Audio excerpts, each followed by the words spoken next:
Hi, everyone. This is Doug Hubbard. It's great to be talking at Risk Awareness Week again. Today, I'm going to talk about something I've been calling integrated decision management. In previous Risk Awareness Week events, I talked about things like problems with popular qualitative risk assessment methods.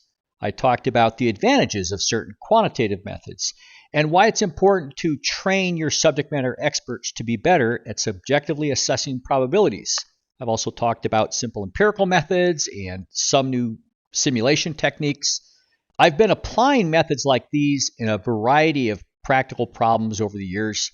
Sometimes it's within the context of risk management alone, but often that is just part of the solution. Risk informs decisions, but it's not the only part of decision making. That's because the entire world of decision-making methods includes a lot of things that typically are not within risk management, the way that most people practice it.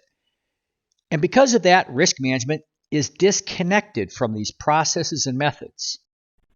Having said that, the problem isn't just with risk management, it's with everything that's supposed to support decisions.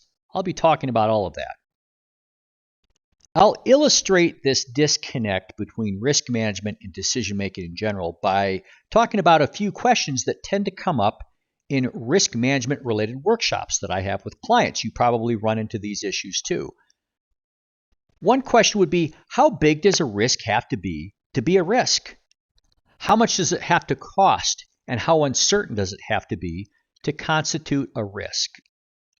Salaries are very costly. That's a big part of the expense of a lot of firms, just the salaries of everyone. And it's a little bit uncertain because you have turnover every year, you have new hires every year. So how much uncertainty about a cost like that would constitute a risk? Where's the threshold? Here's another question that's come up during workshops like this. I've heard someone propose that not meeting some goal in sales is a risk. Sometimes it's a very ambitious goal. So if you just make the goal more ambitious, does that make the risk higher? There's not even a loss involved in that case. If you fall short of an ambitious goal in sales, you still made a lot of money. Is that still a risk? And finally, where do we assess how much more risk is acceptable given a higher return? That doesn't even really come up in risk management typically. The answer to the first three questions is generally just a policy statement. An organization will say, well, here's how big a risk is according to my definition. Here's how uncertain it has to be. It has to be at least a $100,000 loss or $1 million loss. It has to be something that's less likely than 80% a year, or uncertain enough that we can't just budget for it every year like Walmart would do with shoplifting or something like that. Questions like these are what separates risk management from decision making in general. Now, some definitions of risk confuse risk and opportunity. So someone might think that falling short of a sales goal is a risk because they think of risk as including uncertainty about a return as well, just the uncertainty about a goal. There could be what they might call upside risk. You see, decisions include decisions under uncertainty, which include risk and opportunity. We have uncertainty about both gains and losses.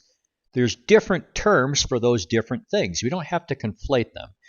As I said, sometimes people want to define risk as including uncertainty about gains, but there's already different words for this. If you want to talk about the chance of a loss and the chance of a gain, you can just use the term uncertainty. That covers both of them.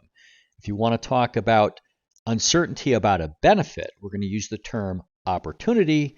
And if we want uncertainty about a loss, we're going to use the term risk. That's actually more compatible with the way it's used